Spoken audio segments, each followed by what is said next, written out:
Magura polytechnic ইনস্টিটিউটের electrical এবং electronics টেকনোলজির প্রথম পর্বের শিক্ষার্থীদেরকে অনলাইন ক্লাসে স্বাগতম। ক্লাস উপস্থাপনায় আমি Mohammad Emon Hossain, junior instructor tech electronics, Magura polytechnic institute, Magura. পাঠ পরিস্থিতি: সাবজেক্টের নাম বেসিক ইলেকট্রনিক্স, সাবজেক্ট কোড 66811। এই সাবজেক্টের আজকে আমার দ্বিতীয় ক্লাসে আমি তোমাদের পড়াবো অধ্যায় 2, অধ্যায়ের নাম সেমিকন্ডাক্টর সম্পর্কে ধারণা। এই পাঠ শেষে শিক্ষার্থীরা জানতে পারবে কন্ডাক্টর, সেমিকন্ডাক্টর এবং ইনসুলেটরের সংজ্ঞা, কোভ্যালেন্ট বন্ড ও সেমিকন্ডাক্টরের উপর তাপমাত্রার প্রভাব, কন্ডাক্টর, সেমিকন্ডাক্টর এবং ইনসুলেটরের শক্তি স্তরের ব্যাখ্যা, গ্যালিয়াম আর্সেনাইড, গ্যালিয়াম ফসফাইড ও কার্বনের বৈশিষ্ট্যসমূহ, সেমিকন্ডাক্টরের শ্রেণীবিন্যাস, পি টাইপ সেমিকন্ডাক্টর এবং এন টাইপ সেমিকন্ডাক্টরের ফরমেশন। কন্ডাক্টর যে সকল পদার্থের মধ্যে দিয়ে খুব সহজেই বিদ্যুৎ প্রবাহিত হতে পারে তাকে কন্ডাক্টর বা পরিবাহী বলে। যেমন সোনা, রূপা, তামা, অ্যালুমিনিয়াম, পারদ, টংস্টেন, দস্তা, পিতল, লোহা ইত্যাদি। আমরা সহজভাবে বলতে পারি যে সকল পদার্থ সহজেই বিদ্যুৎ পরিবাহী, অর্থাৎ যেটা বিদ্যুৎ সহজে পরিবহন করতে পারে তাদেরকে পরিবাহী বলে। আবার যোজ্যতার সংজ্ঞা অনুযায়ী যে সকল পদার্থের শেষ কক্ষপথে ইলেকট্রনের সংখ্যা 4 এর কম তাদেরকে বিদ্যুৎ সুপরিবাহী বলা হয়। যেমন অ্যালুমিনিয়ামের লাস্ট কক্ষপথে ইলেকট্রন সংখ্যা 3, তাই এটা বিদ্যুৎ সুপরিবাহী।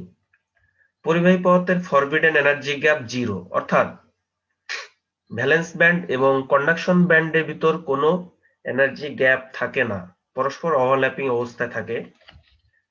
কন্ডাক্টর পদার্থের কিছু বৈশিষ্ট্য দেখো: উচ্চ পরিবাহিতা বা হাই কন্ডাক্টিভিটি, নিম্ন রেজিস্টিভিটি অর্থাৎ রেজিস্ট্যান্স কম, 10⁻⁻⁴ ওহম মিটার বা তার কম। অধিক নমনীয়তা অর্থাৎ সহজে বাঁকানো যায় বা নমনীয় পদার্থ। ঝালাই উপযুক্ততা, সহজে সোল্ডারিং করা যায়। তাপ গুণাঙ্ক কম, ক্ষয়রোধক ক্ষমতা সম্পন্ন এবং মরিচা প্রতিরোধক ক্ষমতা সম্পন্ন। সেমিকন্ডাক্টর যে সকল পদার্থের মধ্য দিয়ে বিদ্যুৎ প্রবাহিত হওয়ার ক্ষমতা কন্ডাক্টর বা পরিবাহী এবং ইনসুলেটরের মাঝামাঝি তাকে সেমিকন্ডাক্টর বা অর্ধ পরিবাহী বলে। ইলেকট্রনিক্সের গুরুত্বপূর্ণ উন্নতি সাধিত হয়েছে এই সেমিকন্ডাক্টর ডিভাইস আবিষ্কারের ফলে। অর্থাৎ আমরা যত ধরনের সেমিকন্ডাক্টর কম্পোনেন্ট বা ইলেকট্রনিক্স কম্পোনেন্ট বা ইলেকট্রনিক্স ডিভাইস দেখতে পাই, এগুলোর বেসিক স্ট্রাকচার তৈরি হয়েছে সেমিকন্ডাক্টর থেকে।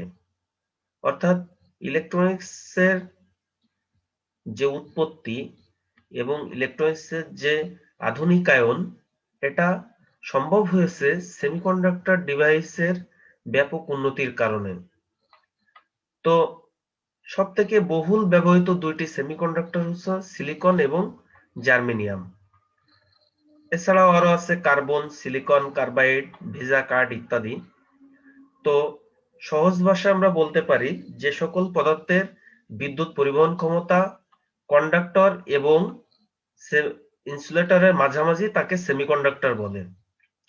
তো যোজ্যতার সংজ্ঞা অনুযায়ী বলা হয় যাদের শেষ কক্ষপথে ইলেকট্রন সংখ্যা 4 তাদেরকে সেমিকন্ডাক্টর বলা হয় বা অর্ধপরিবাহী।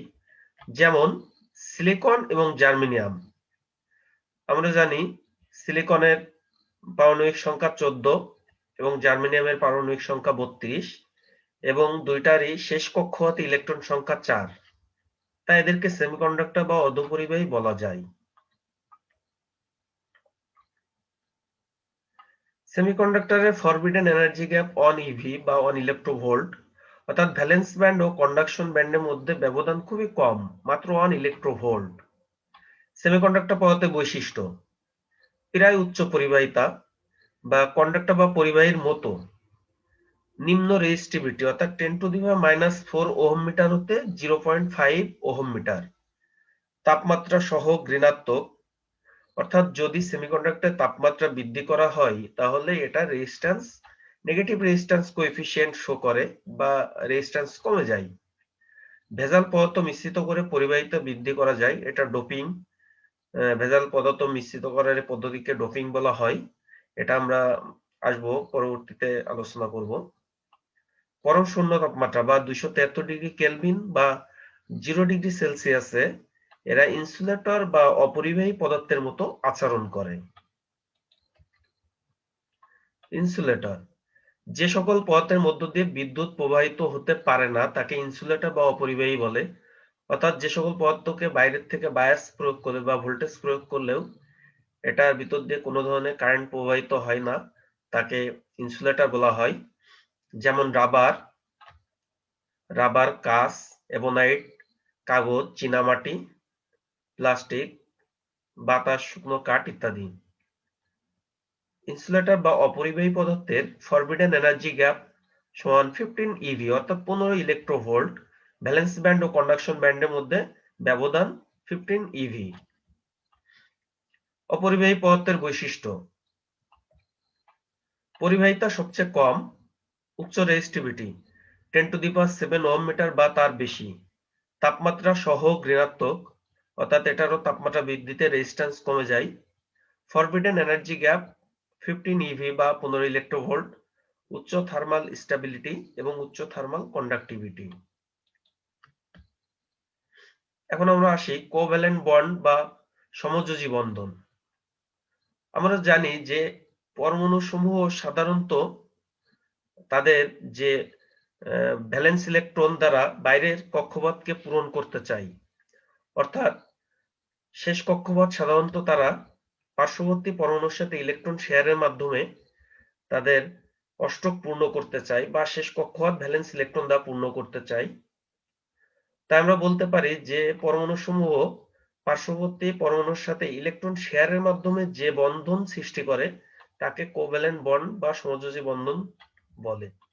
এখানে একটা চিত্র দেওয়া আছে, দেখো একটা সিলিকন পরমাণু, এখানেও কিছু সিলিকন পরমাণু পাশাপাশি অবস্থান করার কারণে এরা প্রত্যেকটা পরমাণু অপর একটি পরমাণুর সাথে তাদের একটি করে ইলেকট্রন শেয়ার করছে অষ্টক পূর্ণ করার জন্য বা বাইরের কক্ষপথ ভ্যালেন্স ইলেকট্রন দ্বারা পূর্ণ করার জন্য। তো এভাবে ইলেকট্রন শেয়ারের মাধ্যমে যে গঠন সৃষ্টি হয় বা যে বন্ধন সৃষ্টি হয় তাকে আমরা বলতে পারি কোভ্যালেন্ট বন্ড বা সমযোজী বন্ধন। আমরা আগে বলছি যে সেমিকন্ডাক্টরের উপর তাপমাত্রার প্রভাব। আমরা আগেই বলছি যে সেমিকন্ডাক্টর একটি টেম্পারেচার সহগ প্রদর্শন করে বা রেজিস্ট্যান্স কোএফিসিয়েন্ট নেগেটিভ বৈশিষ্ট্য দেখায়। অর্থাৎ সেমিকন্ডাক্টর পদার্থে কারেন্ট প্রবাহ করা ধর্মকে পদার্থে পরিবাহিতা বা কন্ডাক্টিভিটি বলে। পদার্থের কারেন্ট প্রবাহ করা ধর্মকে পদার্থে পরিবাহিতা বা কন্ডাক্টিভিটি বলে এবং পদার্থে কারেন্ট প্রবাহে বাধা দেওয়ার ধর্মকে পদার্থের রেজিস্টিভিটি বলে। পরিবাহিতা এবং রেজিস্টিভিটি উভয়ই তাপমাত্রার সাথে সম্পর্কিত। সেমিকন্ডাক্টরের উপর তাপমাত্রার প্রভাবকে আমরা দুই ভাগে ভাগ করতে পারি। এক, সেমিকন্ডাক্টরের উপর পরম শূন্য তাপমাত্রার প্রভাব, আর দুই হচ্ছে সেমিকন্ডাক্টরের উপর পরম শূন্য উপরের তাপমাত্রার প্রভাব। এখন দেখি সেমিকন্ডাক্টরের উপর পরম শূন্য তাপমাত্রার প্রভাব কি পড়তে পারে। পরম শূন্য তাপমাত্রায় সেমিকন্ডাক্টর এর ভ্যালেন্স ইলেকট্রন গুলো খুব দৃঢ় বন্ধনে আবদ্ধ থাকে, কোভ্যালেন্ট বন্ড অত্যন্ত তীক্ষ্ণ থাকে এবং পরম শূন্য তাপমাত্রায় কোনো মুক্ত ইলেকট্রন এবং হোল থাকে না। সুতরাং পরম শূন্য তাপমাত্রায় সেমিকন্ডাক্টর উচ্চ রেজিস্টিভিটি প্রদর্শন করে এবং ইনসুলেটরের মতো আচরণ করে।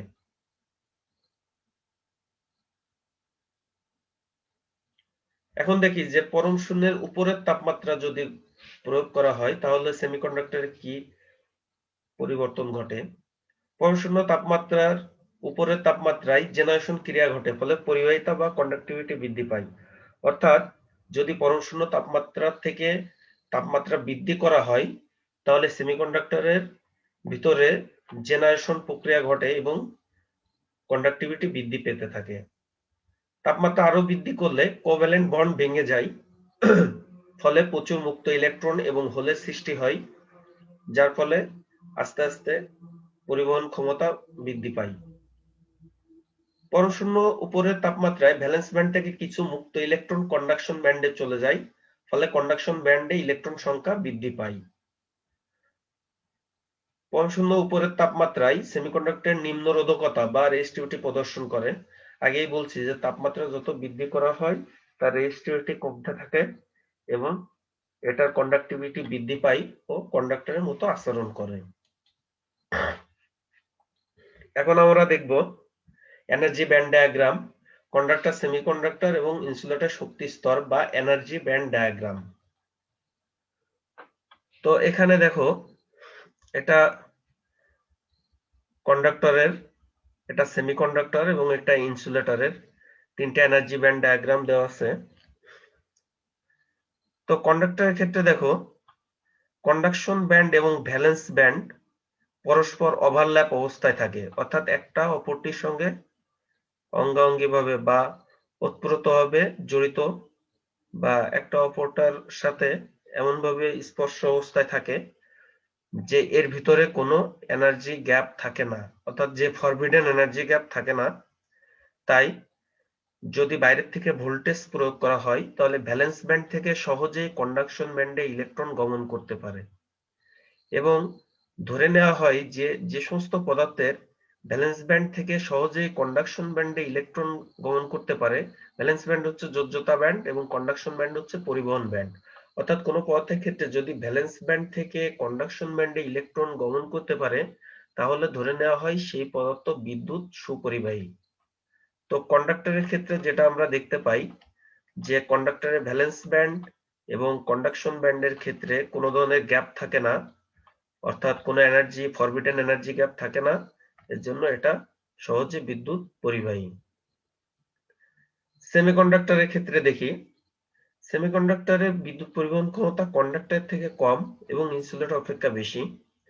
তো ভ্যালেন্স ব্যান্ড এবং কন্ডাকশন ব্যান্ড এর মাঝখানে আমরা দেখছি যে কিছু গ্যাপ আছে, এই গ্যাপটাকে বলা হয় ফরবিডেন এনার্জি গ্যাপ, যেটা সাধারণত 1 ইলেকট্রোভোল্টের মতো 1 ইভি।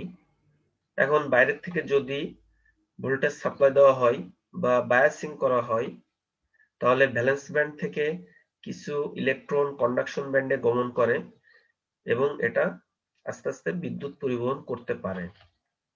অপরদিকে ইনসুলেটরের এনার্জি ব্যান্ড ডায়াগ্রামে দেখি যে ভ্যালেন্স ব্যান্ড এবং কন্ডাকশন ব্যান্ড এর মাঝে যে ফরবিডেন এনার্জি গ্যাপ, এটা সাধারণত 15 ইলেকট্রন ভোল্টের মতো, অর্থাৎ 15 ইভি।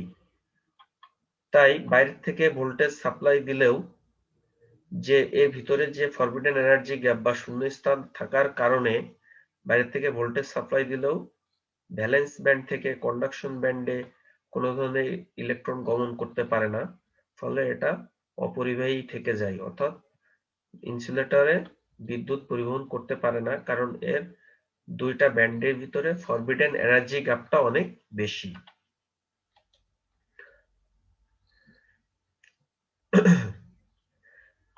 তো অর্ধপরিবাহী বা সেমিকন্ডাক্টর পদার্থের যে ফরবিডেন এনার্জি গ্যাপ 1 ইলেকট্রোভোল্ট এবং কন্ডাক্টরের পরস্পর ওভারল্যাপিং অবস্থায় থাকে এবং forbidden energy gap 0।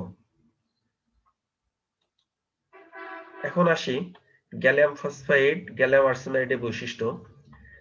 Gallium phosphide এবং গ্যালিয়াম আর্সেনাইড এই পদার্থগুলো সাধারণত এলইডি তৈরিতে ব্যবহার করা হয়। এর আগে আমি তোমাদেরকে প্রথম অধ্যায়ে আলোচনা করছি যে এলইডি অর্থাৎ লাইট ইমিটিং ডায়োড, অর্থাৎ এই সমস্ত পদার্থগুলো এলইডি তে ব্যবহার করা হয় যে এদেরকে বাইরে থেকে ভোল্টেজ সাপ্লাই দিলে এরা বিভিন্ন ধরনের বা বিভিন্ন কালারের আলো উৎপন্ন করে।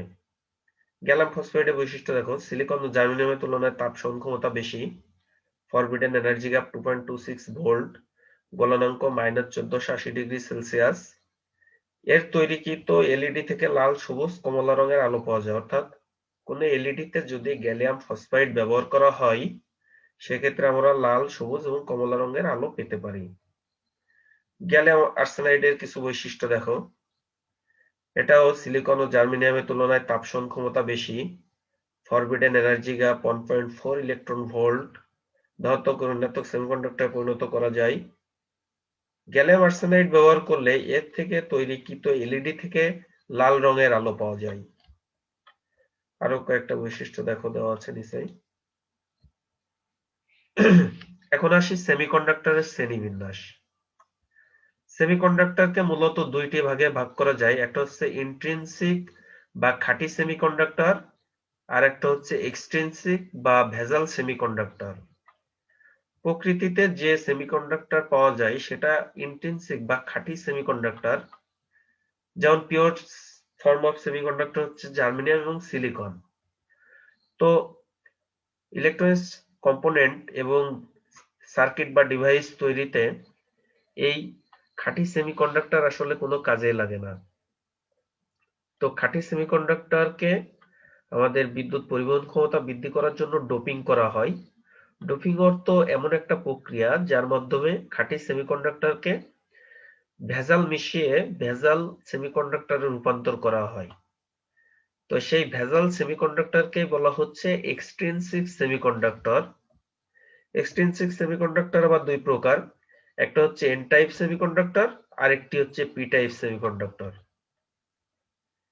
এন টাইপ সেমিকন্ডাক্টর হচ্ছে যদি কোনো খাঁটি সেমিকন্ডাক্টর যেমন জার্মেনিয়াম বা সিলিকনের সাথে পঞ্চযোজী মৌল বা যাদের যোজনী 5 পেন্টাভ্যালেন্ট ইম্পিউরিটি অ্যাটম তাদেরকে যদি মেশানো হয়, যেমন ফসফরাস বা আর্সেনিক বা অ্যান্টিমনি এটসেট্রা, এদেরকে মেশালে আমরা যে সেমিকন্ডাক্টর পাবো সেটা হচ্ছে এন টাইপ সেমিকন্ডাক্টর।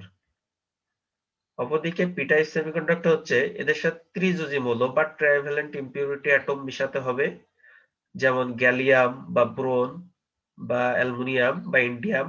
এদেরকে যদি মেশানো হয় খাঁটি সেমিকন্ডাক্টরের সাথে তাহলে আমরা যে সেমিকন্ডাক্টর পাবো সেটা হচ্ছে পি টাইপ সেমিকন্ডাক্টর। এখানে পি টাইপ এবং এন টাইপ সেমিকন্ডাক্টর ফরমেশন দেখানো হয়েছে।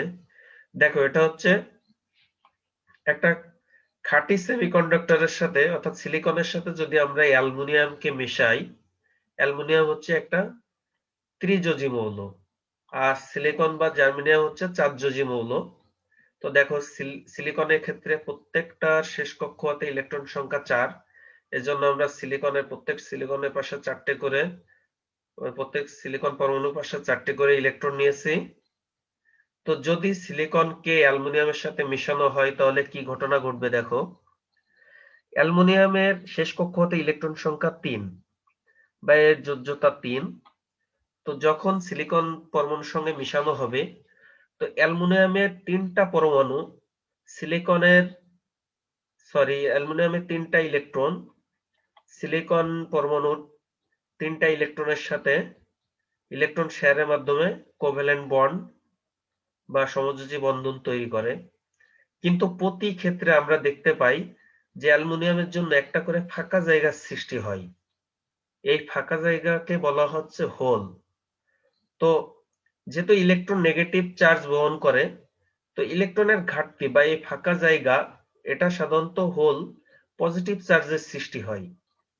তো এটা হচ্ছে ধরো একটা অ্যালুমিনিয়াম পরমাণু, তো যদি এক খণ্ড অ্যালুমিনিয়াম এবং এক খণ্ড সিলিকনকে মেশানো হয় তাহলে সেখানে হাজার হাজার লাখ লাখ অ্যালুমিনিয়াম পরমাণু থাকতে পারে। তো তার কারণে এরকম হাজার হাজার লাখ লাখ বা কোটি কোটি হোলের সৃষ্টি হয় বা ফাঁকা জায়গার সৃষ্টি হয়। এই যেহেতু এটা ইলেকট্রনের ঘাটতি, তো এই ফাঁকা জায়গাগুলো সাধারণত পজিটিভ চার্জ যুক্ত হয়। তো এখানে পজিটিভ চার্জের আধিক্য পাওয়া যায়। এই পজিটিভ চার্জের আধিক্যের কারণে এটা এখানে যে সেমিকন্ডাক্টর ফরমেশন হয় সেটাকে বলা হচ্ছে পি টাইপ সেমিকন্ডাক্টর। তো এখানে সিলিকন হচ্ছে ইন্ট্রিনসিক বা খাঁটি সেমিকন্ডাক্টর এবং ট্রাইভ্যালেন্ট ইম্পিউরিটি অ্যাটম হচ্ছে অ্যালুমিনিয়াম, অর্থাৎ যে ত্রিযোজী মৌলটা আমরা মিশাবো। অপরদিকে দেখো পার্শ্ববর্তী একটা চিত্রে আমরা এন টাইপ সেমিকন্ডাক্টর ফরমেশন দেখিয়েছি। তো এখানেও যেহেতু এন টাইপ সেমিকন্ডাক্টর তৈরি করার জন্য পঞ্চযোজী মৌল মিশাতে হয়, এখানে আমরা নিয়েছি আর্সেনিক। তো আর্সেনিককে যদি জার্মেনিয়ামের সাথে মিশাই, জার্মেনিয়ামের শেষ কক্ষপথে ইলেকট্রন সংখ্যা 4, তো সেক্ষেত্রে জার্মেনিয়ামের প্রতিটা জার্মেনিয়াম পরমাণুর 4টে করে ইলেকট্রন আর্সেনিকের 4টে করে ইলেকট্রনের সাথে ইলেকট্রন শেয়ার করার ফলে কোভ্যালেন্ট বন্ড তৈরি হয় বা সমযোজী বন্ধন। কিন্তু যেহেতু আর্সেনিকের শেষ কক্ষতে ইলেকট্রন সংখ্যা 5, তাই প্রত্যেক আর্সেনিক পরমাণুর ক্ষেত্রে একটি করে ফ্রি ইলেকট্রন থেকে যায়। এই মুক্ত ইলেকট্রন সাধারণত নেগেটিভ চার্জ বহন করে। তো এক খণ্ড আর্সেনিক এবং এক খণ্ড জার্মেনিয়ামকে যদি আমরা মিশাই, তাহলে এরকম লাখ লাখ বা কোটি কোটি ফ্রি ইলেকট্রনের সৃষ্টি হয়। যেহেতু ইলেকট্রন নেগেটিভ চার্জ বহন করে, তাই এই ফ্রি ইলেকট্রনের আধিক্যের কারণে যে সেমিকন্ডাক্টর পাওয়া যায় সেটাকে বলা হচ্ছে নেগেটিভ টাইপ বা এন টাইপ সেমিকন্ডাক্টর। তো এখানে আর্সেনিক হচ্ছে পেন্টাভ্যালেন্ট ইম্পিউরিটি অ্যাটম, পঞ্চযোজী মৌল। এটাকে যেহেতু এরা ইলেকট্রন ত্যাগ করে বা ইলেকট্রন দান করতে পারে, এটাকে ডোনার অ্যাটমও বলা হয়। বিশুদ্ধ সেমিকন্ডাক্টর বলতে হোল ইলেকট্রন এর উৎপত্তি ও পুনঃসংযোজন। আমি হোল এবং ইলেকট্রন সম্পর্কে তোমাদের এর আগে ধারণা দিয়েছি। তো দেখো, রুম টেম্পারেচার বা 27°C তাপমাত্রায় সকল পিওর সেমিকন্ডাক্টরের হোলে ইলেকট্রনগুলো দৃঢ় বন্ধনে আবদ্ধ থাকে। ফলে কন্ডাকশনের জন্য কোনো ফ্রি ইলেকট্রন থাকে না। তাপমাত্রা সামান্য বৃদ্ধি হলেই, আগেই বলছি যে তাপমাত্রার বৃদ্ধিতে কোভ্যালেন্ট বন্ড ভেঙে যায় এবং প্রচুর ফ্রি ইলেকট্রন ও উৎপত্তি ঘটে এবং কন্ডাকশন ব্যান্ডের দিকে গমন করে। তো এমন অবস্থায় ভ্যালেন্স ব্যান্ড ইলেকট্রনের ঘাটতিজনিত কোনো শূন্য স্থান অর্থাৎ হোলের সৃষ্টি করে। আর এভাবে বিশুদ্ধ সেমিকন্ডাক্টর পদার্থ হোল এবং ইলেকট্রনের উৎপত্তি বা জেনারেশন ঘটে। তো এখন দেখো পুনঃসংযোজন। বিশুদ্ধ সেমিকন্ডাক্টর পদার্থে হোল এবং ফ্রি ইলেকট্রন সংখ্যা সমান থাকে। ফ্রি ইলেকট্রন গুলো হোল থেকে হোলে চলাচল করতে পারে। যখন একটি ফ্রি ইলেকট্রন কোন একটি হোলের পাশে অবস্থান করে, তখন হোল এবং ইলেকট্রনের মিলন ঘটে। এই ঘটনাকে বিশুদ্ধ সেমিকন্ডাক্টর পদার্থে হোল এবং ইলেকট্রনের পুনঃসংযোজন বা রিকম্বিনেশন ঘটে। এটা হচ্ছে হোল এবং ইলেকট্রনের উৎপত্তি এবং পুনঃসংযোজন। তাহলে আমরা পরিশেষে বলতে পারি যে সাধারণ টেম্পারেচারে সেমিকন্ডাক্টরে কোভ্যালেন্ট বন্ড খুবই দৃঢ় থাকে। যখন এটাকে বিদ্যুৎ প্রয়োগ বাইরে থেকে ভোল্টেজ সাপ্লাই দেওয়া এবং তাপমাত্রা যদি বৃদ্ধি করা যায়, তাহলে আস্তে আস্তে কোভ্যালেন্ট বন্ড ভেঙে যায় এবং ইলেকট্রন ও প্রচুর হোলের সৃষ্টি হয় এবং আস্তে আস্তে তার বিদ্যুৎ পরিবাহিতা বৃদ্ধি পায়, এটা বলতে পারি। তো যাই হোক শিক্ষার্থীরা, দ্বিতীয় অধ্যায়ের মোটামুটি সবগুলো টপিকসই আমি আজকে আলোচনা করেছি। যেহেতু এটা অনলাইন ক্লাস, তোমরা এই টপিকস গুলোর উপর বাসায় বসে আরো বেশি বেশি করে অধ্যয়ন করবে। কারো যদি কোনো প্রশ্ন থাকে তাহলে ইনবক্সে কমেন্ট করতে পারো বা প্রশ্নগুলো লিখে রেখে পরবর্তীতে যখন ক্লাস হবে তখন এ বিষয়ে আরো বিস্তারিত জেনে নিতে পারবে। তো যাই হোক, যে যতটুকুই পড়ানো হলো বা অনলাইন ক্লাসে যে টপিকস গুলো নিয়ে আলোচনা করা হবে, এই টপিকস গুলো তোমরা বাসায় বসে প্র্যাকটিস করবা এবং সবাই সুস্থ থাকবা, ভালো থাকবা, বাইরে ঘোরাফেরা করবা না, আর অবশ্যই সামাজিক দূরত্ব বজায় রেখে স্বাস্থ্যবিধি মেনে চলবা। সবাইকে ধন্যবাদ।